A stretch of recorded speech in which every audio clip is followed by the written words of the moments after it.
tá certo? É exatamente isso que a gente vai falar agora, a transição demográfica em países pobres. Vamos lá. A taxa de mortalidade começaram a cair nos países pobres a partir da segunda metade do século XX. A difusão de métodos de novos medicamentos, vacinas em massa, controle do crescimento crescente das epidemias, difteria, tifo, malária, principalmente, entre outras, chegaram finalmente à maior parte dessa região, deflagrando uma revolução médico-sanitária. Bom, prosseguindo, a queda na mortalidade provocou grande crescimento demográfico, que ficou conhecido como explosão demográfica. Estou me referindo a países pobres, países subdesenvolvidos. O aumento populacional foi numericamente superior ao crescimento ocorrido no século XIX na Europa. Em alguns países da África subsaariana, que é a parte mais pobre da África, por exemplo, a população chegou a aumentar 20 vezes na segunda metade do século XX.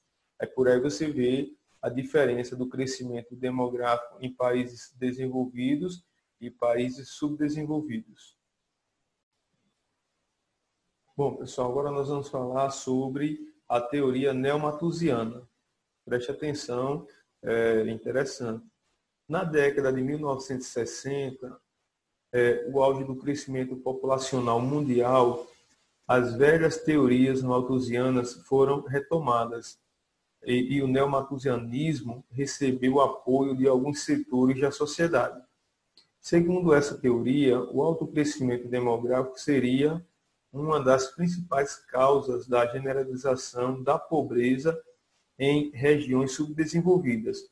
O aumento descontrolado do número de pessoas atrapalharia o desenvolvimento dos estados pobres, Estado-nação, países pobres, desviando recursos para investimentos não produtivos, como creches e escolas, e criando relação desfavorável entre o número de pessoas em idade de trabalho e o total de habitantes.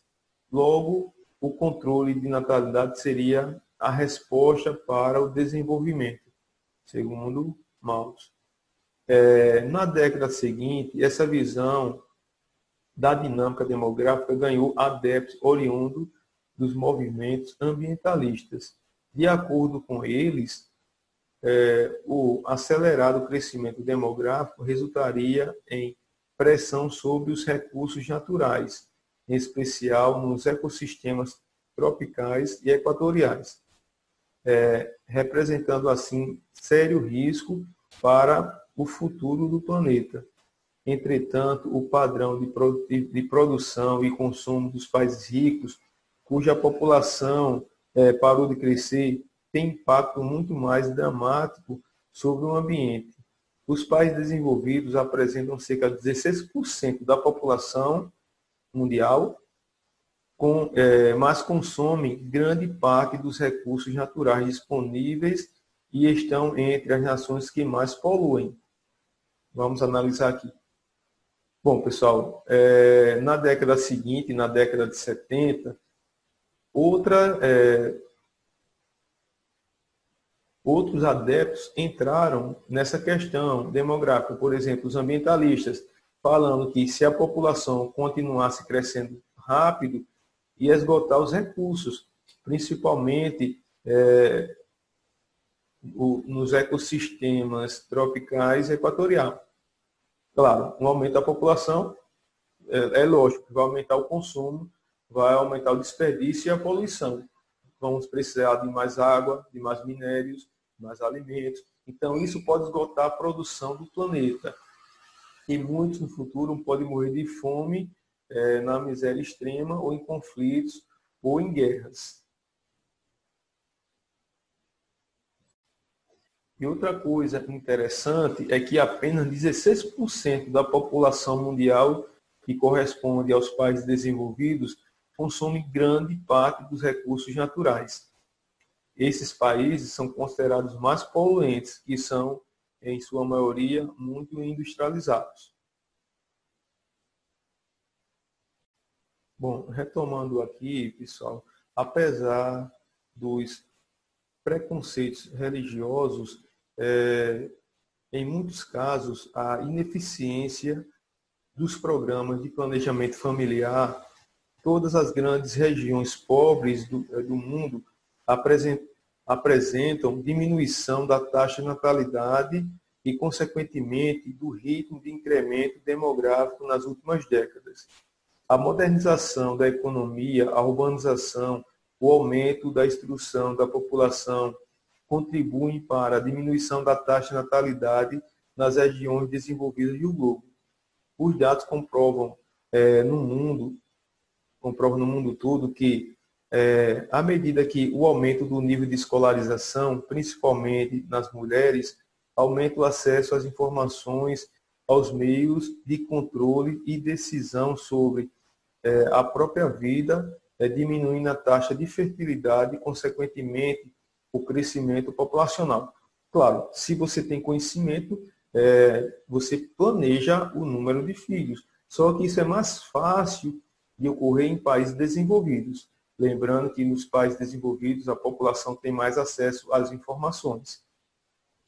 Entre as populações urbanas de baixa renda, cada filho a mais representa gastos extras, principalmente com alimentação, até que ele ingresse no mercado de trabalho. Nas cidades, a intenção de controlar a fecundidade os meios para fazer esse controle difunde-se rapidamente, diminuindo as taxas de natalidade, como vem ocorrendo na América Latina desde a década de 1970. Também entre as populações rurais, tá certo? Observa-se tendência de recuo das taxas de natalidade. Atualmente, a África subsaariana tem apresentado redução de suas taxas de crescimento natural, embora elas continuem sendo as mais elevadas do planeta, junto com alguns países árabes. Bom, em relação à China, o país mais populoso do mundo, que contava oficialmente com mais de 1,386 bilhões de habitantes em 2017, o controle da natalidade foi considerada uma das políticas prioritárias desde o início da década de 70.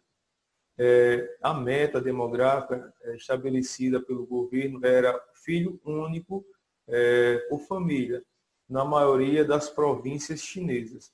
Ainda que pareçam espetaculares, os resultados da política demográfica chinesa foram muito questionados. Estima-se que, para evitar represálias, pelo menos 200 milhões de nascimentos não foram declarados desde essa política demográfica foi implementada. Além disso, a política chinesa do filho único resultou na disparidade de nascimentos entre os sexos. Muitas mães optam pelo aborto quando sabem que estão esperando uma menina, pois a cultura chinesa valoriza o filho homem, cabendo a ele sustentar os pais na velhice. Bom, pessoal, uma parte muito interessante e não muito legal da China, durante essa política do filho único, a China praticava muitos abortos e também infanticídio, principalmente as meninas, que eles valorizam o filho homem, porque no futuro sustenta os pais e é força de trabalho para desenvolver o país. Só que o que ocorreu? Os direitos humanos falavam bastante sobre a China por conta do número de infanticídios. Crianças mortas, meninas mortas. Geralmente eles jogavam na rua, certo? Então era cena chocante. Mas a China já fez a prática do infanticídio. Mas essa política, com consequências na redução da taxa de fecundidade na China para 1,6 filhos por mulher em 2014, abaixo do índice de reposição, A diminuição brusca da população jovem e o aumento dos idosos obrigaram o governo chinês a adotar uma nova política, permitindo que os casais poderiam ter 2 filhos a partir de 2013. Entendam. Pessoal, preste atenção aí que pode ser uma questão de Enem. A partir de 2013, a China abandonou a política do filho único. Por quê? A população estava envelhecendo, tem a questão de mais homens que mulheres, e se a população está envelhecendo, saindo do mercado de trabalho, eu tenho que ter uma quantidade de jovens igual para assumir aquele serviço. Senão, a economia pode não suportar e entrar em colapso. Por isso que a China, em 2013, abandonou a política do filho único. Certo? Novas políticas também terão de ser abandonadas para suprir a necessidade da população envelhecida. Bom, e na Índia, o segundo gigante demográfico do planeta, com mais de 1 bilhão e 300 milhões de habitantes em 2017. As previsões indicam que será o país mais populoso do mundo. Esse país também encontramos grande desigualdade entre os sexos. A população masculina é superior à população feminina, em 50 milhões, visto que há uma profunda desvalorização, certo? Aliás, é uma profunda valorização do filho homem na sociedade indiana. Bom, pessoal, e para finalizar, observem esses gráficos. Porcentagem da população mundial por grande região. Observe que na Europa, certo, o que acontece? A população, o crescimento está diminuindo. Observe no ano 2000, 2050, 2150, vocês vão ver que a população vem diminuindo na Europa. Lembrando que a Europa tem o maior número de países desenvolvidos. Quando você passa para a América do Norte, Estados Unidos, Canadá, são os países desenvolvidos, observe que também há uma queda na população. Já quando você pega a América Latina, que os países são subdesenvolvidos, a África e a Ásia, observe que a tendência ainda é de crescimento. A África é mais acentuada, certo? A Índia, esse patamar aqui é muito grande por conta da China e da Índia. No continente asiático, só esses 2 países têm quase a metade da população do planeta. Tá certo? Então, pessoal, estamos finalizando por aqui. Bons estudos e até a próxima aula.